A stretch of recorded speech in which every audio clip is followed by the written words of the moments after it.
warahmatullahi wabarakatuh.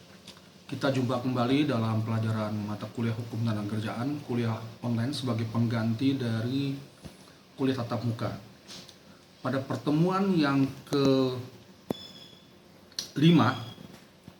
saya akan menjelaskan tentang peraturan perusahaan. Saya ulangi, saya akan menjelaskan peraturan perusahaan. Materi yang saya sampaikan ini ada hubungannya dengan perjanjian kerja bersama ataupun dengan perjanjian kerja. Apa yang dimaksud dengan peraturan perusahaan? Peraturan perusahaan adalah peraturan yang dibuat secara tertulis oleh pengusaha yang memuat ketentuan tentang syarat-syarat kerja, tata tertib, hak dan kewajiban pekerja, disiplin pekerja, dan tentang pengupahan. Inilah yang diatur dalam peraturan perusahaan. Dasar hukumnya diatur di dalam Undang-Undang Nomor 13 Tahun 2003 tentang Ketenagakerjaan. Kemudian juga peraturan diatur kembali dalam yang lebih rinci, peraturan yang ada di bawahnya, yaitu peraturan pelaksanaannya. Permenaker Trans Nomor 28 tentang tahun 2014. Saya ulangi, Nomor 28 tahun 2015 tentang tata cara pembuatan dan pengesahan peraturan perusahaan serta pembuatan dan pendaftaran perjanjian kerja bersama. Perlu diperhatikan bahwa di dalam peraturan pelaksanaan sudah digandengkan antara peraturan perusahaan dan perjanjian kerja bersama. Apa isi dari peraturan perusahaan tersebut atau kontennya? Materi dari PP. Yang pertama tentang hak dan kewajiban pengusaha. Yang kedua tentang hak dan kewajiban pekerja. Yang ketiga tentang syarat-syarat kerja.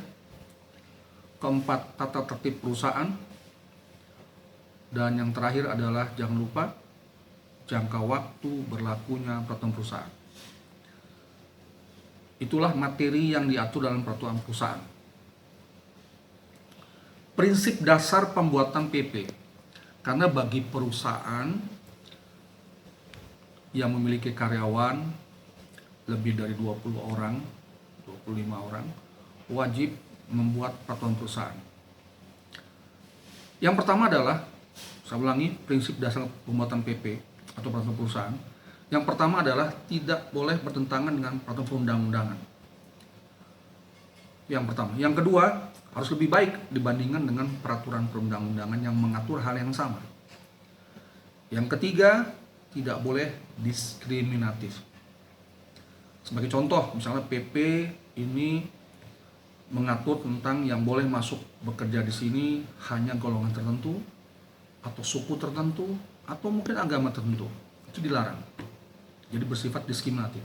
Atau gender, bahwa yang boleh masuk sebagai pekerja peraturan di perusahaan ini adalah mereka yang berkelamin laki-laki atau perempuan. Itu tidak boleh. Jadi ya, saya ulangi, tidak boleh bertentangan dengan peraturan perundang-undangan, harus lebih baik. Yang ketiga, tidak diskriminatif. Yang keempat, bahwa PP ini harus mengatur lebih rinci dari peraturan perundang-undangan. Yang terakhir adalah memuat hal-hal lain yang belum diatur oleh peraturan perundang-undangan.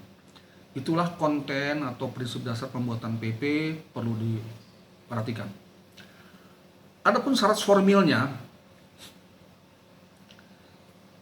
peraturan perusahaan ini mulai berlaku sejak disahkan oleh Kementerian Tenaga Kerja dan Transmigrasi. Atau dengan kata lain, sejak disahkan oleh pemerintah. Dalam konteks ini adalah Kementerian Tenaga Kerja dan Transmigrasi. Jadi kalau peraturan perusahaan mulai berlaku sejak disahkan. Berapa lama jangka waktunya? Jangka waktunya adalah 2 tahun. Sejak kapan? 2 tahun sejak disahkan oleh Kementerian Tenaga Kerja. Ambil contoh, seandainya di perusahaan tersebut di wilayah Jakarta Timur, dia hanya memiliki pegawai dan kantor di wilayah Jakarta Timur, maka yang otoritas yang mengesahkan itu adalah suku dinas tenaga kerja di kabupaten kota. Karena hanya satu di Jakarta Timur. Misalnya di Bekasi, di kota Bekasi, ya dinas tenaga kerja di Bekasi. Tetapi kalau di beberapa kabupaten, kota, tapi dalam suatu provinsi, maka kewenangan mengesahkan peraturan perusahaan terletak di tingkat provinsi atau tingkat dinas. Jadi itu kewenangan. Bagaimana kalau seandainya lebih dari satu provinsi? Maka kewenangannya ada di Kemenaker Trans Pusat. Ya. Sedangkan PP yang sudah berlaku, yang sudah lewat 2 tahun, wajib diperbarui.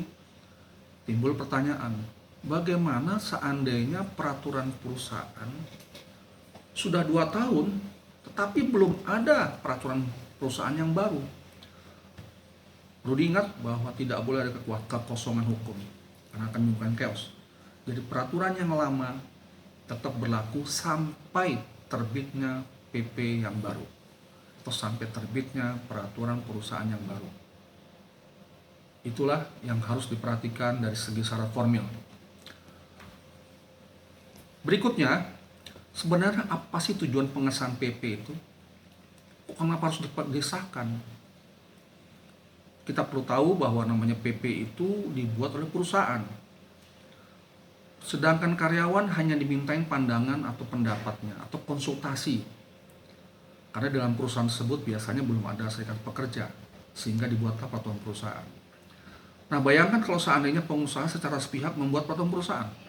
Oleh karena itu, untuk mencegah agar isi PP tidak bertentangan dengan peraturan perundang-undangan yang pada akhirnya merugikan pekerja, itulah tujuan kenapa harus disahkan oleh Kementerian Kerja. Beda dengan perjanjian kerja bersama.